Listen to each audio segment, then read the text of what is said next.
I think, a very fitting way of celebrating the fact that we have 3 American Black Belt Championship finalists here at the 2021 IBJJF Worlds is to bring in one of the very few men who can claim to have won a black belt representing the USA, and that is Rafael Lovato Jr. Rafael, we have got the first of 3 finals now featuring an American on one half of the final, and it is a rematch. Ooh, oh, look at this! A rematch of Bruno Malfacine and Mikey Musumeci.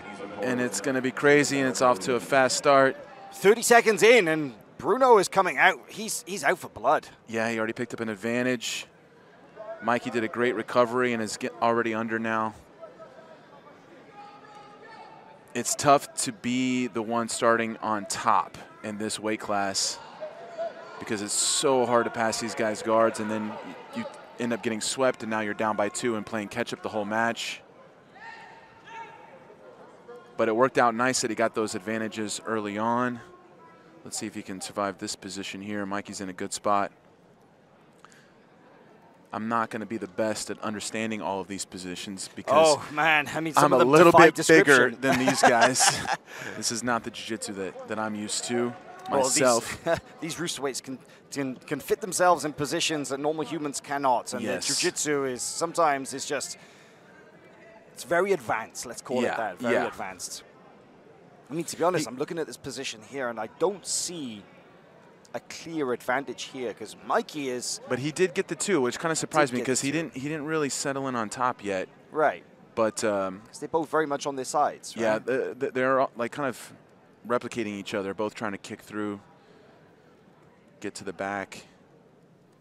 Mikey is an absolute master of the berimbolo, really one of the very best in the world, and yet hasn't really been using it as much over recent years. Still has that excellent leg fighting and the dexterity, but has been focusing on some very powerful leg lock attacks. And we saw a couple of those today here in his earlier rounds. His ankle lock, his straight ankle lock, man, when he puts that on, look out. And that's unusual to see at these weight classes, right? Yeah, yeah. I mean, really, any finishes are unusual to see in this division. They're so fast. You see Mikey climbing around, trying to go for the back here. I think he might get there. Bruno's got to keep pummeling those legs inside, but Mikey's really close. Can we just stop for a moment to appreciate the fact that Bruno Malfacine, a 10-time IBJJF world champion, could very well walk out of here with an 11th, depending on the result of this match. But Mikey, currently the only American to become a 3-time IBJJF World Championship, will set a further record if he wins gold by becoming the only American male to become a 4-time world champion. So whatever happens in the result of this match, Rafael, we're seeing history being made. 100%. And Mikey is the only one to have won multiple golds in the gi. Jamil will have an opportunity to join that list as well. But yeah, me and Bruno, we won our world, his first. And my first, as far as in the gi, only in the gi, in the same year, 2007. Wow. And so 2007, 14, almost 15 years later, he's still here, but he's in trouble. Mikey a lot closer to securing the back now. He's got a decent chest-to-back control. That's a bit risky, standing up like that. It's a bit risky. Bruno's trying to shake him off. There's one hook in. And he's got a hand on the collar, looking to get that second hook. Bruno is in deep water here. Oh, he gets the second hook in, and it's over the arm. 4 points on the board. That is now a 6-0 lead, and we're not even halfway into this match. Wow. Going to reset and take them back into the center. Mikey's so sharp there. No, I wonder, Rafael, I'd love your opinion on this, because Mikey, he only just came back to the gi in the last couple of weeks. He's been focused the majority of this year on no-gi competition and training. And I'm wondering, people always talk about how training in the gi makes your no-gi better. But is that also true in the opposite in any way? Is there anything you can transfer from no-gi training to the gi? Yes, 100%. They both complement each other. There's so many skills that you can develop in one that you might not get quite the same skills in the other, especially the fast transitions, the scrambles, the wrestling of no gi that you can 100% bring into your gi game. I mean, his speed looked great. I mean, of course, at that size, you expect him to be really fast, but he was very sharp on that back take. I think it's more difficult to do just one and go into the other these days because there are a lot of people that are spending all their time only doing one. And so it's a little harder to be a hybrid these days than what it used to be. Oh, look at this, Bruno. Staying tough. He's about to get out. That body triangle is making it difficult for him to twist his he's doing hips. everything right, though. He's got the underhook now. He's going to come back on top. Yeah. But he's going to have a tremendous lead to try to come back from.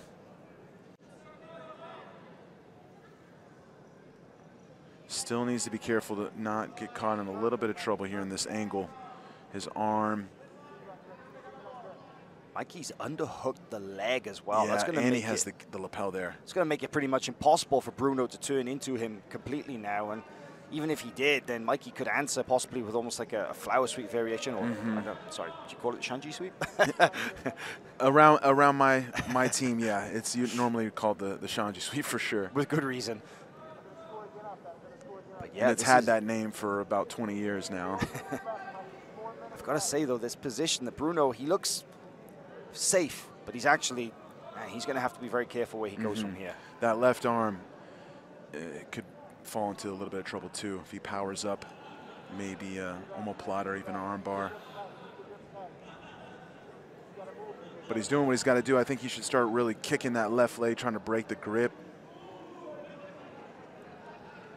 Looks like he's trying to reinforce it with his right foot now. Maybe give a hard kick, see if he can break the grip. Mikey Musumeci managed to make weight here, this rooster weight division. I mean, remind our viewers that the weight class, if you're competing in the adult male black belt rooster weight division, you have to weigh in with your gi on at 127 pounds. That is a big cut for somebody like Mikey. That would have been me at around 11 years old, maybe well, 10, Mikey 11. himself, actually, he managed to get his weight down so low that he said that he hasn't weighed, even in his previous World Championships where he weighed in as a black belt, well, rooster weight, he said that he hasn't been this low since he was 15. Wow. Yeah, because he managed to get all the way down and comfortably make that 127-pound with the gi on, same day weigh-in. Well, with his ranking, he didn't have to do a match yesterday, right?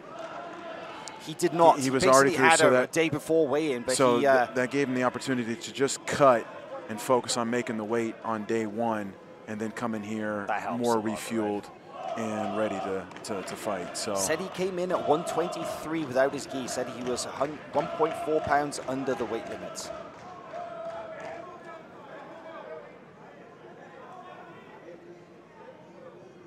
Slow down. Believe it or not, there was a year where I made medium heavy. I fought medium heavy in 2012 and ended up losing to the legend Homolo in the semifinal. We had a great match. And I cut down as well quite a bit. But back then there was no ranking, so anyone could join the Worlds. And I ended up having 2 matches on Saturday after cutting. But believe me, I ate a lot that night before Sunday, and I got my weight up a little bit. Okay, man, but this is close guard, 6 points. 90 seconds left as well. It's going to be really tough. He's holding that lapel too. Maybe see a little squid action from Mikey with that lapel. I doubt he would open unless he really had to. Right. Bruno holding that lapel, excuse me, not the lapel, but the sort of the skirt of the jacket, put around the back like that. It almost looks like a kind of the beginning of what would be a sort of a choke, but inside the closed guard, nothing happening there. So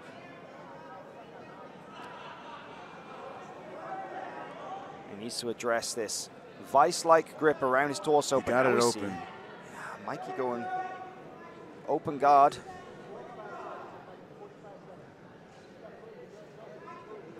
Bruno's going to have to take some sort of crazy risk here.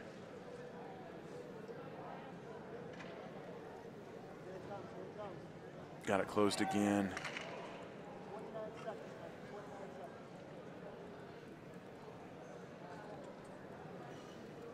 just over 20 seconds remaining in this match, and a 6-point lead. I think Mikey Musumeci,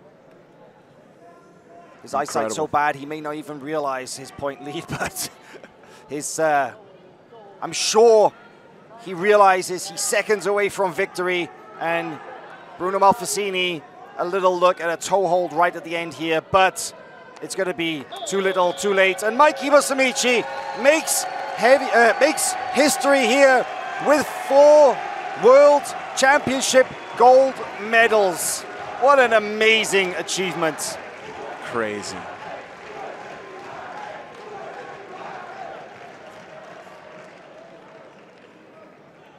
And if you hear the crowd chanting checkmate, the reason being is because your 2021 male Roosterweight champion, representing Pedigo Submission Fighting, Michael Musumeci Jr. Mikey Musumeci's win over Bruno Malfacine denies Alliance the points necessary to beat them in the team race. So checkmate even supporting Mikey Musumeci's win here at the 2021 World Championships. Big congrats to Mikey. Champion in 2017, 2018, 2019, and now 2021. Amazing. 4 consecutive world titles. 2 different weight classes. 2 different weight, light feather and roosterweight. Emphatic performance win, and I'm glad to see him and Bruno leave everything on the mats after a tough 10-minute match. Yeah. They have history. You know, there was a little controversial situation.